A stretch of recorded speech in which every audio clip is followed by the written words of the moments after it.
Et bonjour, aujourd'hui une nouvelle vidéo qui va être un petit peu différente de celle que je fais d'habitude parce que ça va être un essai mais pas d'une voiture, d'une caméra. Aujourd'hui on va tester la GoPro Hero, non la GoPro Max, pas de Hero, parce que tout simplement il a fallu remplacer ma défunte GoPro que j'ai perdue lors du tournage du Formentor.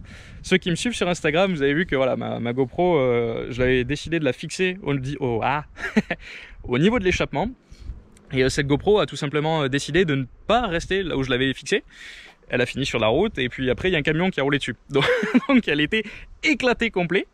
Et voilà, il fallait bien la remplacer. Donc ceux qui me suivent sur Instagram, vous avez pu voir ça. Ceux qui me suivent pas, c'est le moment de vous abonner. Hein. Et puis voilà, donc du coup j'ai décidé d'acheter la GoPro Max. J'étais un petit peu influencé par Pog parce que quand il a reçu sa mini GP, il avait fait un plan un peu comme ça. Vous savez, en fait, ça permet de faire des plans comme si on était dans un jeu vidéo, dans Gran Turismo ou Forza.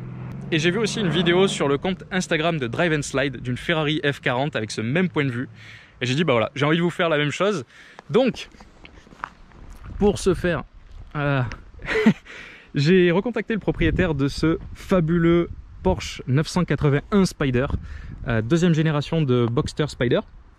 C'est celui qui a juste avant le 718 qui est la génération actuelle. Du coup je vous mets l'essai juste ici.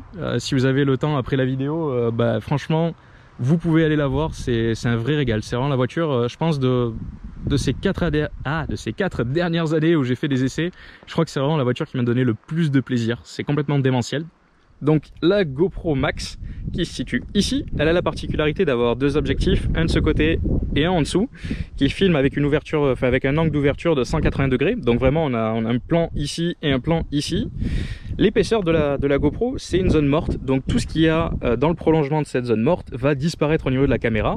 Et je ne sais pas par quelle sorcellerie, mais la caméra va tout simplement lier les deux images de façon à ce que ce manque de vidéo en fait ne se voit pas. Donc c'est vraiment bien fait. Et donc voilà, je voulais vous montrer un petit peu le setup parce que sur YouTube on n'a pas beaucoup de vidéos qui montrent. J'ai décidé de mettre une double ventouse parce que deux c'est plus sécurisant. J'aurais déjà perdu une GoPro, j'ai pas envie d'en perdre encore une. Et encore que celle-là, si je la perds, ce sera la troisième. Donc en 4 ans de YouTube, ça commence à faire mal.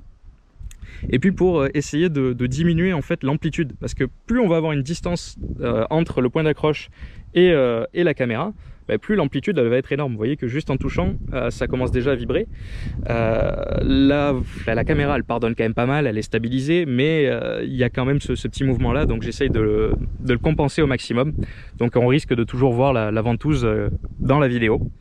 Le seul défaut de la GoPro Max, c'est que du coup elle filme en 5,4K à 360 degrés, ce qui fait que si elle enregistrait vraiment la vidéo telle qu'elle la voit, ça vous prendrait je pense 1 giga toutes les 10 secondes de film. Donc vous éclateriez la carte SD en filmant. Du coup la GoPro elle stocke ça sous forme d'un fichier qui n'est pas directement lisible par les logiciels de montage. Il faut passer par l'application GoPro pour récupérer le fichier en MP4 par exemple. Donc ça demande plus de montage, plus de post-production, mais franchement ça en vaut la peine. Donc du coup moi je vais vous laisser avec le blabla. On va aller rouler avec cette voiture formidable et puis je vais vous mettre dans la vidéo à partir de maintenant tous les plans qu'on va pouvoir faire si on arrive à faire des jolis plans. Et je vous invite encore une fois à me rejoindre sur Instagram parce que tous les véhicules que je vais essayer dorénavant, je vais essayer de vous faire des plans comme ça avec la GoPro Max.